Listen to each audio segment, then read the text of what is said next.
Since our first visit with Adriane Ferguson, the longtime Harlem restaurateur has rebranded her business twice. Even after the devastating COVID-19 pandemic, her restaurant is still standing.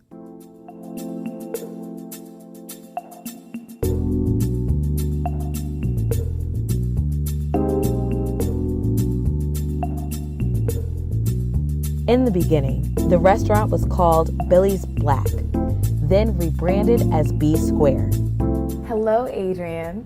Hi, how are you? I'm great. Thank you for welcoming What's Eating Harlem into your wonderful space. So please, tell us about your restaurant.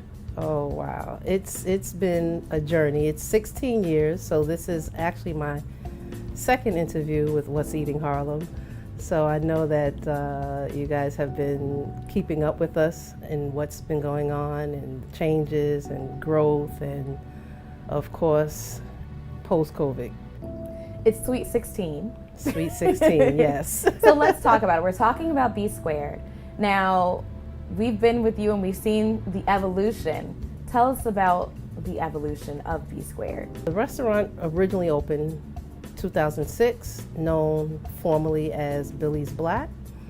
In 2016, I knew that I wanted to do a more elevated kind of cuisine to offer the community.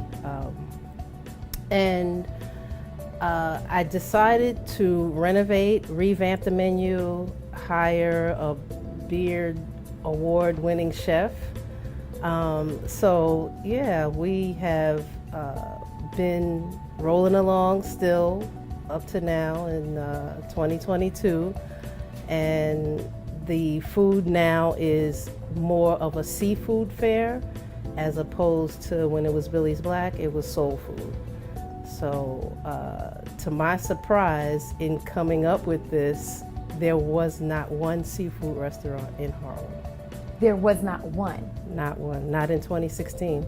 And so you found your niche and a little hidden gem. Yes. Tell me, what is that like for you as a Black woman, as an entrepreneur in Harlem?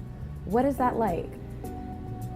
It's tough, but it's part of your making, meaning that being a person of color, you are, if you will, almost used to obstacles and challenges, and you just keep going because there isn't an option of failure for you.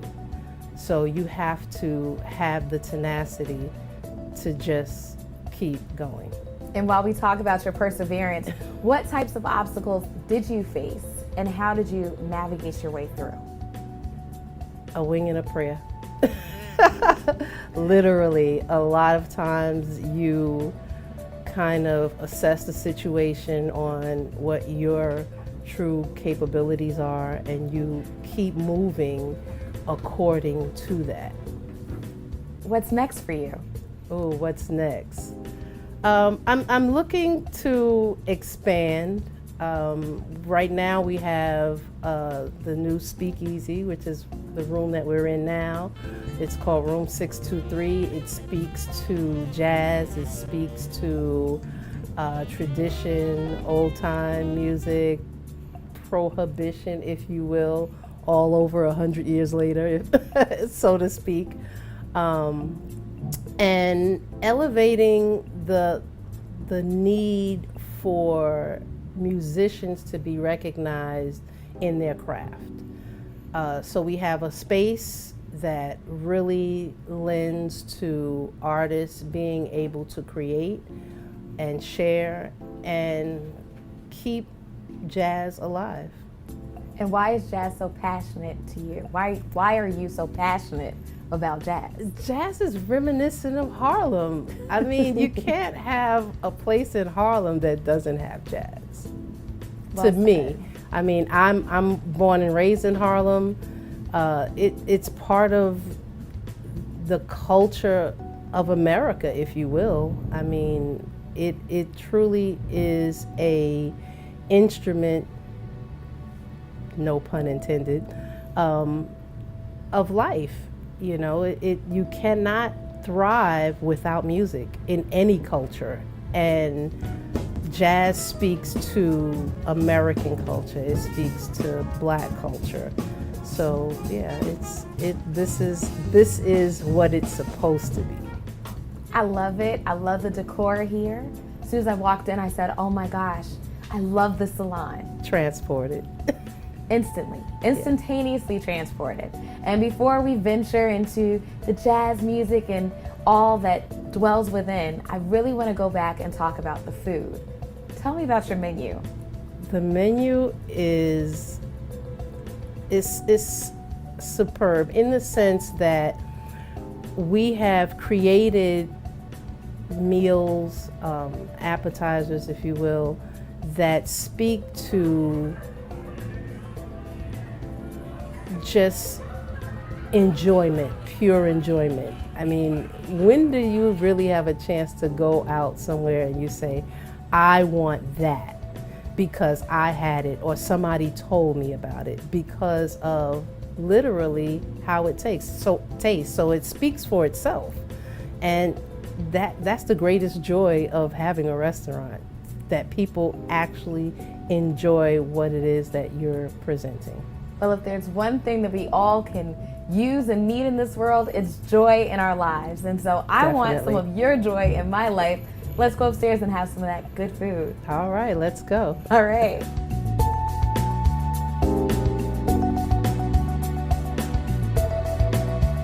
Adriane, everything looks so good. I did a happy dance as you approached the table. I'm like, oh yes, it's time to eat. It's time to eat.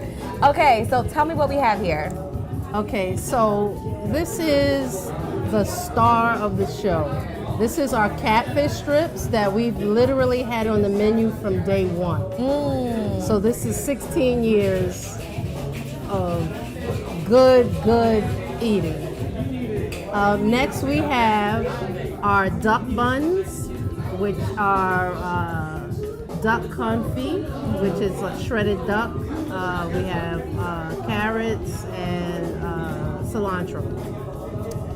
This is our lobster tagliatelle, which is a half a lobster with black squid ink.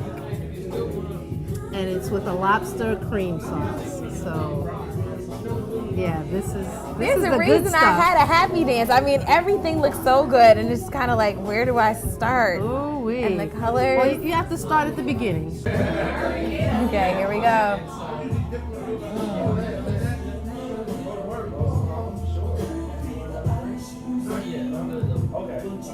You're gonna so need a tender. nap. It's so juicy. The sauce is everything. I may need a nap after that, but honestly, I just want to keep eating. I mean, it's just really that good. Congratulations. Thank you. Thank you. All right, guys, we gotta go. I'm eating. After our fabulous dinner at Brunch Harlem, we went downstairs to room 623. The Speakeasy Jazz Club Adriane opened, and we'll speak to creative director, host, and MC, Marcus Goldhaber.